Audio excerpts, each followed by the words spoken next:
Welcome back to Good Morning Interbike. In a pre-recorded segment, recorded the day before the show opened, I'm really honored to be joined by John Burke. John's the president of Trek Bicycles. Welcome to Good Morning Interbike. Yeah, well, thank you very much for having me. It's great to be here. Now, tomorrow morning, and of course, by the time people see this, this will have been in the past. It's sort of this weird time travel that we do. Tomorrow morning, you're going to be keynoting at the Industry Breakfast, which is really a first for Interbike. And you're going to be giving a presentation primarily about advocacy, and I want to talk to you about that. But before we get to it, I think you've become known in the industry, not just obviously for Trek Bicycles, but for some of the presentations that you've given. 2002, you gave a presentation that really was sort of something that was very much talked about in the industry. Remind everybody what you talked about then. Well, you know, in 2002, gave a speech down in San Antonio, and it's one of my more creative speeches. I came dressed as an old man, and now I don't have to do that anymore because I am an old man. But came dressed as an old man, and I looked at the bicycle business as if we were in 2030. And I made all sorts of, you know, this is how the bike business looks in 2030. And the reason it looked so good is because the bicycle industry got its act together in 2002, and we really understood that the biggest thing that you can do to grow the business in the United States is through advocacy efforts. And I've been a real big believer that there's a lot of things Trek can do to improve Trek's business, but one of the things that everybody can do is if we just go out there and create a bicycle-friendly America, the pie will get really big. Then you went to the National Bike Summit in 2007, and I was in the audience when you gave that speech, and it was around the time of Al Gore had done his film, An Inconvenient Truth, and your speech everybody called The Inconvenient Truth About Cycling. Tell us about that. Well, I had never seen Al Gore's speech, so you know, I'm just very passionate about advocacy, and I'm really I kind of put things together where if you take a look at three big trends, if you take a look at environmental issues, if you take a look at congestion issues, and especially here in America, if you take a look at health issues, all right, you got those three things, and the bicycle is a really simple solution to all three of those mega problems. And on top of that, it's cheap. And, you know, to me, no one was really paying attention to it. And that's where I think, from an industry standpoint, and anybody who cares about the bike, we've got this great thing. We just need to work harder. So what do you see then the challenges are that still exist now 10 years hence from that original, as you call it, the old man speech? What are some of those challenges that are still existing in getting us to your vision of 30? Yeah, I think one of the good things about the old man speech and the Inconvenient Truth speech is that, and it wasn't just those two speeches, if people understood how many advocates are working around the United States to make America a bicycle-friendly country, and they don't do it for a lot of money, they're the people day in and day out who are doing it. The good news is there's a lot of great stuff that's going on. If you go to Portland and you take a look at Portland in 2000, take a look at Portland today, it's totally transformed.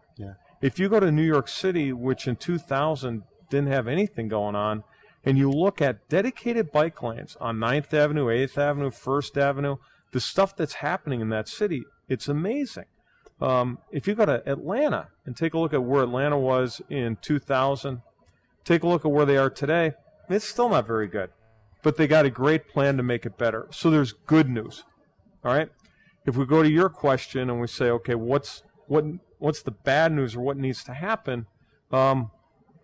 We've got some headwinds here. And we just lost a real tough fight on Capitol Hill with guaranteed funding for cycling. That's a big blow. And I really think one of the biggest issues we have as a movement is we got to get more people involved. And I kind of take a look back on a good friend of mine and a good friend of the industry's Leslie Bohm just passed away. And Leslie was every bike board meeting. Leslie was at every bike summit. Leslie was a crusader for the bicycle movement.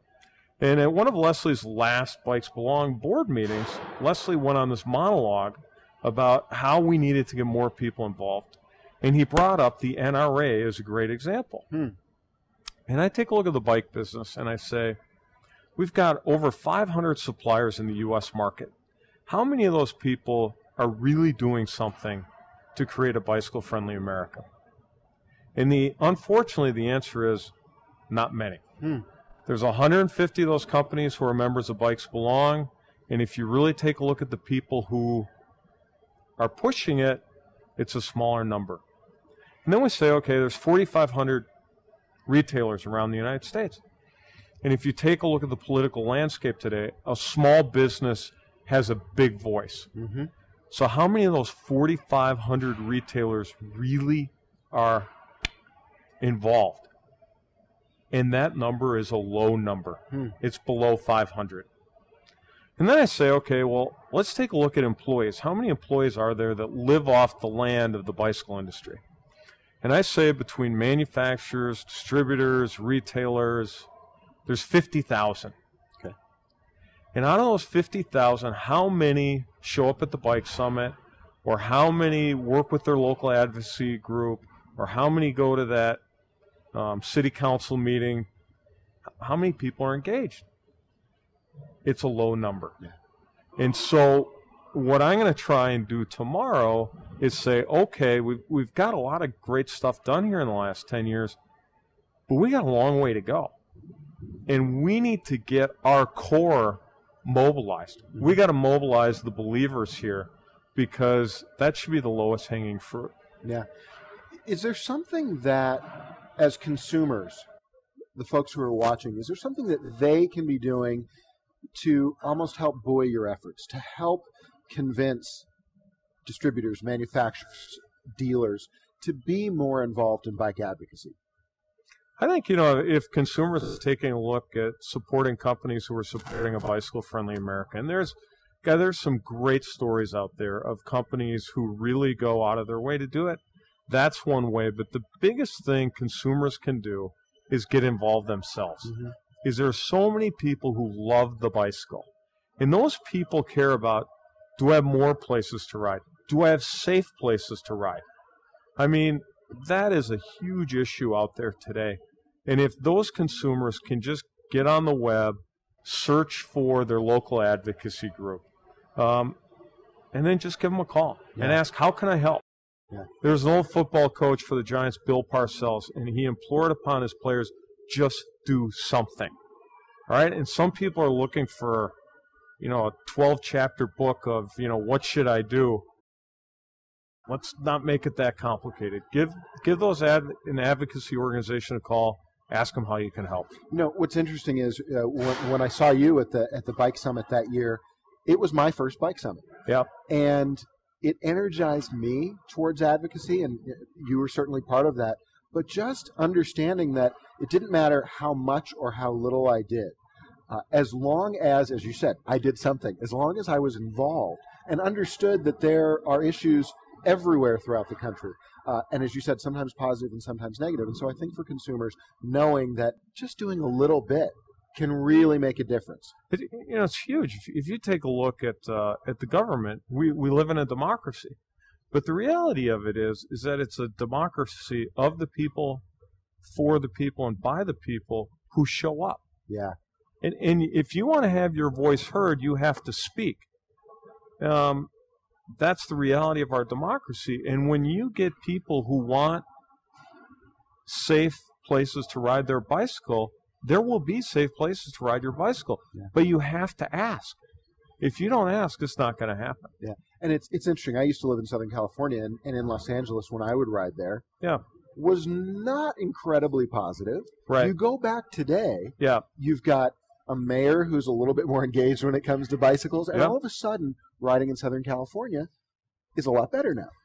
It's a lot better now, and there's a plan in Los Angeles to add something like 1,000 miles of new trails over the next 5 years. That's amazing. Yeah. Right? But the way that didn't happen by accident. There's a great story. The mayor of Louisville is all of a sudden he decided to get involved in cycling and start to develop cycling in Louisville. The reason he did that is he was in Colorado, he was in Boulder, he was in a couple other cities, and he saw what was happening. So now people are going to end up going to Los Angeles. They're going to see really cool stuff, and it's going to start to happen all over. Absolutely. That's what's happening in America. Is everybody used to just talk about, well, it's Boulder and it's Davis. Mm-hmm. And people go, yeah, whatever. Right? Well, now it's Boulder, it's Davis, it's Portland, it's San Francisco, it's Madison, it's Chicago, it's New York City, it's Washington, D.C. Yeah. That's how it happens. I wonder if you've thought about this. Some of the cities you mentioned have bike share programs. Right. I wonder whether the fact of just tourists going to Washington, D.C., using Capital Bike Share as an example, then going home to their local community and saying, why did I feel so good riding this rental bike in D.C., but I come home to Anytown, USA, and I don't feel that way? I wonder if in some ways that helps fuel some of the improvements and some of the advocacy. Well, I think one of the great lessons in Paris, they put in the Vélib system, and what they did is they not only put 20,000 bikes on the street, but almost in a 3-month period, they built all this infrastructure, which really there's a couple lessons there. One is, if you really want the infrastructure done, you can do it. Because they did it in Paris in a short period of time. Yeah. It can be done. All right? And the other, lesson is if you build it, it will be used. And in Washington, D.C., they built it. There are places to ride your bike. I think we'll see more and more of that. So as we think about wrapping up, what does 2030 look like? To me, 2030, when you judge success or failure here, is I think you really got to take a look at trips taken by bicycle. All right, that's a measurement that's used around the world. We're talking about going to a restaurant. We're talking about going to work. We're talking about going to school. We're talking about going to the ball field. That's a trip. How many of those trips are taken by bike? In Denmark, it's 35%. In Holland, it's 25%. In Germany, it's 12%. In Switzerland, it's 9%. In the UK, it's 3%. In Canada, it's 2%. In the United States, it's 1%. Lame. Yeah. Okay? Well put. All right?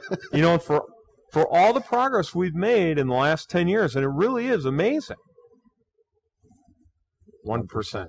Okay? And so to me, I really think when we're sitting here having this conversation, and I say 2025, it's 5%. Okay?